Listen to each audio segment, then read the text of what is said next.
সারা পশ্চিমবঙ্গের যে বেকার যুবক যে কত রয়েছে সেটা এই যুবসাথী প্রকল্পে লাইন দেখলেই বোঝা যাচ্ছে, এবং তার জন্য পুরোপুরি মমতা ব্যানার্জির এই পশ্চিমবঙ্গের সরকার পরোক্ষ দায়ী। কারণ এটা তৃণমূল কংগ্রেসরা তাদের সফলতা হিসেবে দেখাতে চাইছে যে তারা মানে যুবকরা নাকি স্বতঃস্ফূর্ত হবে এসে এটা ফিল আপ করছে, ফর্ম ফিল আপ। কিন্তু এটা তারা বুঝতে পারছে না যে সারা রাজ্যটাই বেকার, মানে যুবকদেরকে বেকার বানিয়ে রেখেছে, শিক্ষিতরা সব বেকার অবস্থায় রয়েছে।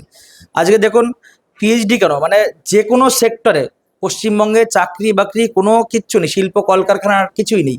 আজকে ন্যূনতম একটা চাকরি যাই কিছু খুঁজতে গেলে ওই সেই গুজরাট, মধ্যপ্রদেশ, হরিয়ানা, পাঞ্জাব বিভিন্ন জায়গায় যেতে হচ্ছে, যেখানে এই পশ্চিমবঙ্গ আগে শিক্ষা দীক্ষায় এগিয়ে ছিল, যেখানে বিজ্ঞানী, ডাক্তার, ইঞ্জিনিয়ার এগুলো রপ্তানি করতো মানে বহির্রাজ্যে বা দেশে, সেখানে পশ্চিমবঙ্গ এখন লেবার রপ্তানি করতে। এই বাংলাদেশি মুসলিম এবং রোহিঙ্গাদেরকে বাঁচানোর জন্যই তিনি এসআইআর এর বিরোধিতা করছেন, একদম পরিষ্কার দিনের আলোর মতো।